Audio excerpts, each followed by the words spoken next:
You're watching ChillyBoy Productions. I'm Larry ChillyBoy Chilson, and this is my pick for the top 5 A24 films.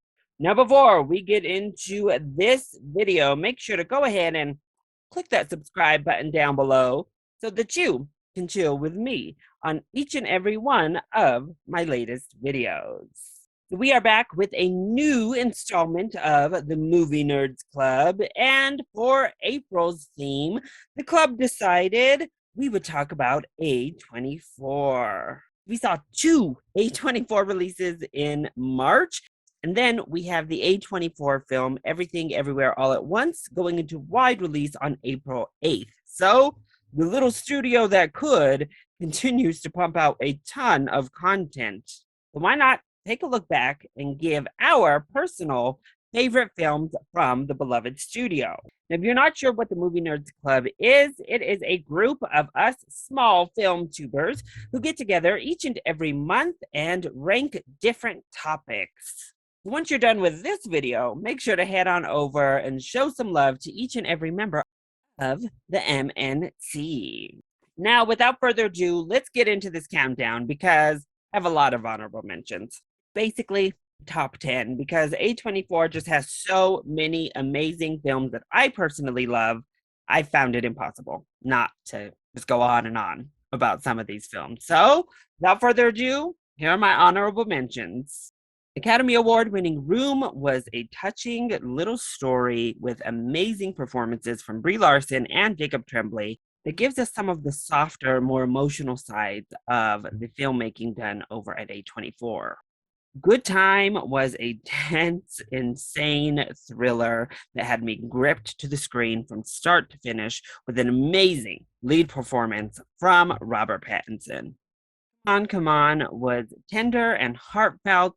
Joaquin Phoenix and Woody Norman are both wonderful. It is an absolute delight with an emotionally hard-hitting ending. It certainly deserved a whole lot more love and attention just last year. And then finally, I have the Ari Aster duo, the 1-2 punch. I desperately wanted to get one of these two films in my top 5. I was reworking, but it just didn't pan out, at least how I'm feeling currently. Ask me in a couple weeks, and maybe we'll see a different ranking. But my final honorable mentions go to Midsommar and Hereditary, both amazing films. I adore Ari Aster's filmmaking style. His camera work and direction are always fantastic. Midsommar was this bright, cheery horror cult film that I adored. Hereditary is a little bit more traditional in its horror sense, but this dark look at familial drama and trauma. And both are led by absolutely knockout lead female performances in Toni Collette and Florence Pugh. Ari Aster has quickly become one of those filmmakers I get excited for every time I hear he's on a new project, and that's because I adore both films he's created thus far. So kicking off the countdown, I have The Farewell at number 5. This film resonated with me on such a personal level. As someone who was raised by my grandmother, who is so close to my grandmother, this story just was tailor-made for me. It was a beautiful and touching representation. Awkwafina gives an absolutely amazing performance. Zhao Shuzhen was a pure revelation in this film. She was so good. The emotional content really worked in The Farewell. The comedy really worked, and it all felt genuine and real.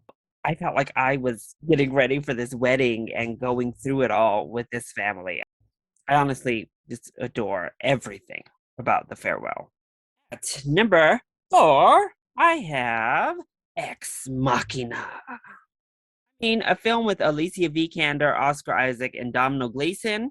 Sign me up again and again and again, because I adore all 3 of those actors, specifically, obviously, Oscar Isaac. And you all already know, I just love Alicia Vikander. But this contemplative style of sci-fi film is right up my alley, and Ex Machina delivers that more heady sci-fi while also giving us a little bit more action, giving us a little bit more like excitement in there, some really, really juicy characters to sink our teeth into. Oscar Isaac specifically is amazing in this film. It introduced us to that amazing like dance sequence he does.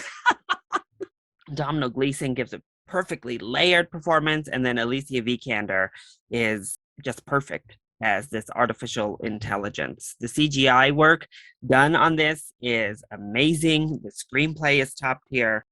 Out of all the like weird sci-fi movies A24 has produced to date, Ex Machina still stands above the rest as the best from the studio. Coming in at number 3, I have The Green Knight. And maybe this is recency bias, I'm not sure, but The Green Knight was one of my top 2 films of 2021. I just loved it. I loved everything about this film. It was a great reinvention and adaptation of this King Arthur legend. Dev Patel absolutely crushed it in this lead role, as did our entire cast. There was not a weak performance among the bunch. The makeup and prosthetics blew my mind. The cinematography was so robbed of all awards consideration because this was the most stunning film I saw in theaters in 2021. Score, the set designs, every technical aspect about The Green Knight is literally just perfect. The material, what I loved was that it took the core of messaging from the Arwen and the Green Knight story and infused it into a more cerebral experience, a little bit weirder of experience, a more fantasy element of experience, while maintaining the core values and the core message of what the Green Knight is. Plus, the best 10 minutes of film in years. I was just flabbergasted, mouth, jaw to the ground. I loved it. This is a true fantasy filmmaking done to perfection. And at number 2, my runner-up position is Minari. So this was actually my favorite film of 2020. Minari served as probably one of the best depictions of the American experience I've ever seen done in modern day filmmaking, certainly.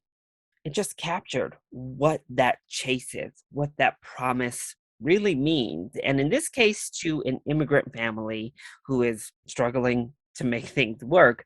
But it's a pretty universal theme to all of us who haven't grown up rich and we're just trying to make an everyday type of dream happen.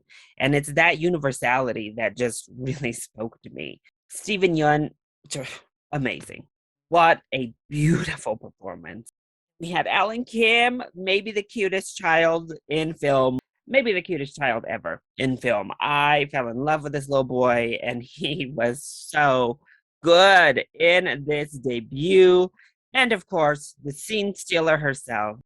Apparently, A24 knows how to cast and portray grandmas because they keep knocking it out of the park. But all of these characters were really layered. They were really interesting. They felt like an actual family struggling and working and finding their way. And it was a great depiction just of immigrants in America and what they face and just the everyday struggle of that. All around, the screenplay is perfect. I think the film is damn near perfect itself. And that's why I love Minari. And coming in at number 1, my personal pick for the best A24 film is Moonlight. Well, this may be a bit of a boring pick because, well, it's their best picture winner. But it's their best picture winner for good reason. It's, once again, a pretty much perfect film in my eyes. Barry Jenkins completely transports you into this situation, into this world here with stunning cinematography. The filmmaking, as I've said, with pretty much every film on this list, is impeccable from all type of technical aspects, but that all stems from Jenkins' direction and what he's able to do behind the camera. The character of Chiron is one that I think so many of us can relate to, so many of us who were bullied and teased, repressing that and trying to survive. And when you go home and are trying to survive there, it really hits home. That was something I could relate to, at least for the younger years of my life. I'm not going to sit here and say that that was my experience throughout, because thankfully I had family in my life and I had other people in my life to help make sure that wasn't my full upbringing. And I guess that's what makes it even a little bit more relatable for me, is watching and understanding that and knowing that I had the opportunity out, and seeing it unfold without that was really something to behold. And of course, very soft LGBTQ content within the film that is handled. Again, another thing, obviously, I can personally relate to. It was groundbreaking. We're getting to see Black men express that queerness in a still masculine way. I mean, that is very groundbreaking in any sort of media, honestly. But it's just the best made film. It's a perfect script. The acting is absolutely phenomenal from top to bottom. The cinematography is stunning. It moved me. It stuck with me. It's something that I still just go back and think about. I think it was the rightful winner of that Best Picture debacle. And I think, at least for now, it is the best film from A24. So that's it. Those are my picks for the 5 best films from A24. Let me know, what do you think? Do you enjoy these films as well? And more importantly, I want to hear your list. What are your favorite films from A24?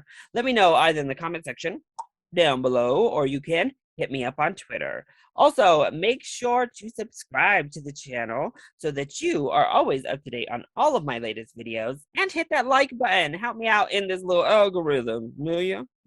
And of course, make sure to show love to all the other members of the MNC. Their links are in the description below. I love you all so much for your continued support. Mwah! Thank you for watching, and I'll see you next time. Bye.